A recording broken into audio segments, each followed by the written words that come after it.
አመሰግናለሁ። እኔ የመቶ ቀን ሪፖርት አፈጻጸሙ ላይ የቀረቡ አዝማሚያዎችና የማክሮ ኢኮኖሚክ ፒላሮቹ ላይ አስተያየት መስጠት ፈልጋለሁ። በአጠቃላይ ክብርት ዶክተር ፍጹም በጥሩ ሁኔታ ባጠገረ ጊዜ ዓለማዊ ሁኔታውንም አገራዊ ሁኔታውንም ወረድ ብለን ደግሞ ዘርፎች በምን ሁኔታ ያያደጉ እንደሆነ ምን ታቅዶ ምን እንደተፈጸመ በአጠቃላይ ለዚህ አፈጻጸም ያስቀመጥናቸው ታሳቢዎችና የሰራናቸው ስራዎች እንዴት እየተመጋገቡ ውጤት ያመጡ እንደሆነ መረዳት ችያለሁኝ። በአለም አሁን ያለው ነባራዊ ሁኔታ እንዳለ ሆኖ እንደ ሀገር በተሻለ ሁኔታ ያደግን ያለን አይናችንን ካስቀመጥናቸው ግቦች ያልነቀል መሆናችንና ያስቀመጥናቸው እቅዶችም እየተሳኩ እየመጡ እንደሆነ በተለይ ደግሞ የኢኮኖሚ እድገታችን አሁን ያለው ትንበያም ባለፈው አመት የነበረው ውጤትም በእጅጉ ያሳየናል። ያስቀመጥናቸው ያስተካከልናቸው ፖሊሲዎች የፖሊሲ ውጥኖች አጠቃላይ ሪፎርማችን እየሄደበት ያለው መንገድ ለዚህ የሚሆን የልማት ፋይናንስ ያመጣን ያለንበት መንገድ በአጠቃላይ የራሳችንን አቅም ተጠቅመን ይሄድን ያለበት መንገድ ውጤታማ እንድንሆን እንዳደረገን ለመረዳት ችለናል። በአጠቃላይ ያለው የዓለም ሁኔታ ሳይበግረን የራሳችንን ውጥን በትክክለኛው ጋይድ ያደረግን አገራዊ የሆኑ አስተሳሰቦችን ጨምረን ሁላችንም ላስቀመጥነው ድል ውጤት እየተጋን እንደሆነ ማሳያ ናቸው በያስባለሁና የታሰቡት ታሳቢዎቹ ትክክል መሆናቸውን እየሰራን ያለነው ስራ ውጤት ማስመዝገብ መጀመሩን አይቻለሁኝ። ስፔሲፊክ ለማድረግ ያክል በአጠቃላይ በግብርናና በኢንዱስትሪ መካከል ያለው ልዩነት በአገልግሎት ዘርፍ ያለው እስከዛሬ ድረስ ኢንዱስትሪያችን ሲያድግ የነበረው በኮንስትራክሽን ዘርፍ ተብሎ ነበር ሲነገር የነበረው ወይም ትክክለኛው እሱ ነበር።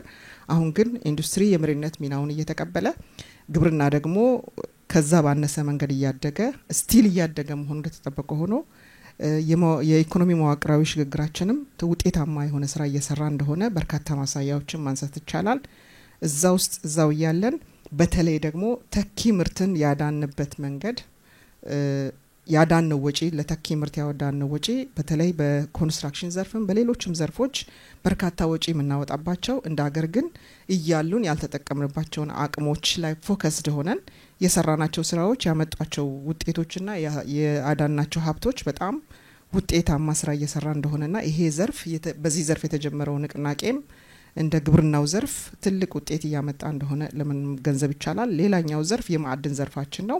እሱም እንግዲህ አሁን ይሄኛው 100 አመት ውስጥ እንደ ሀገር በጣም ብዙ ዋጋ ያስከፈለን የጋዝ ምርት ያወጣንበት ትልቅ ፕሮጀክት የተመረቀበት ሌሎች ከሱ ጋር ተያያዥ የሆኑ ስራዎች የተጀመሩበት ጊዜ ነውና ፎከስ እንደሆነ መስራታችን ለማዕድን ዘርፋችን የሰጠነው ትኩረትና እነዚህ ነገሮች እየሰራን ያለንበት ሲሚንቶን ጨምሮ የድንጋይ ከሰል ብረት እነዚህን የመሳሰሉ ነገሮች ያላቸው እድገት ምን ያህል ትክክለኛ ትራክ ላይ መሆናችንን ይነግረናል የሚል አረዳድ ነው ያለኝ።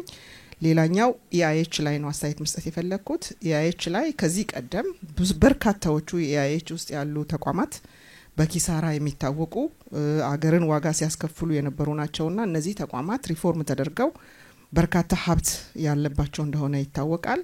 ዛሬ ለትልቅ ውጤት ያበቁን ያሉ መሆናቸውንና ይሄ የጀመርነው አጠቃላይ አቅሞችን የመሰብሰብ ውጤት መሆኑን ነው የተረዳሁት። ከዚህ ሌላኛው በአጠቃላይ እንዳመራር ራዕይ ሲኖር ሰው የሚፈልገው ማድረግ እንደሚችል ለዛም መትጋት እንደሚያስፈልግ ከወረቀት በዘለለ በተግባር ለቀጠናችንም ለአህጉራችንም ለዓለምም ያሳየን የመጣን መሆናችን እኔ እጅግ በጣም ያኮራኛል። ከማገኛቸው አካላት ጋር በሙሉ በጣም አፕሪሺየት ተደርጎ በመገረም የማያነሳ ሰው የለም። በተለይ ደግሞ በአዲስ አበባ ዙሪያና በአጠቃላይ በከተሞችም በገጠሮችም የተሰሩ የኮሪደር ልማቶችን አፕሪሺየት የሚደረግበት መንገድ እነዚህ አሁን ያየናቸው ውጤቶች አካል ናቸው ብዬ ነው ማስበው።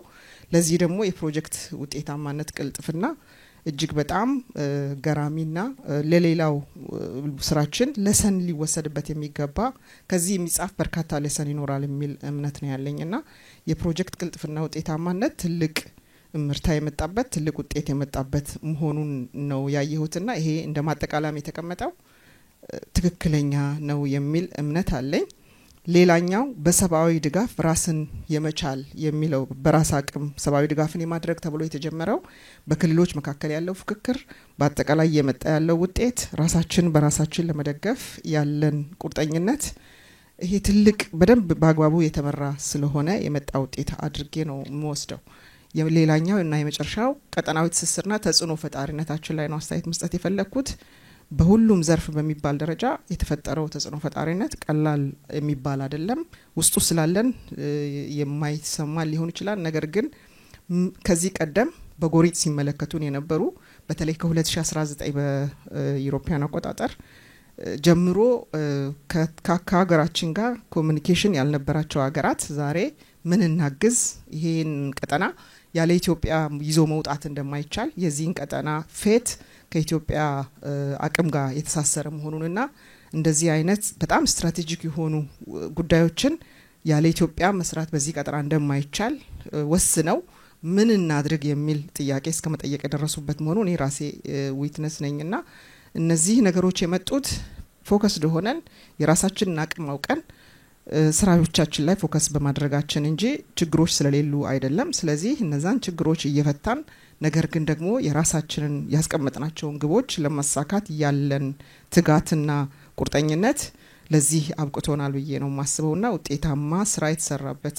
ጊዜ ነበር የሚል አስተያየት ለመስጠት ነው። አመሰግናለሁ።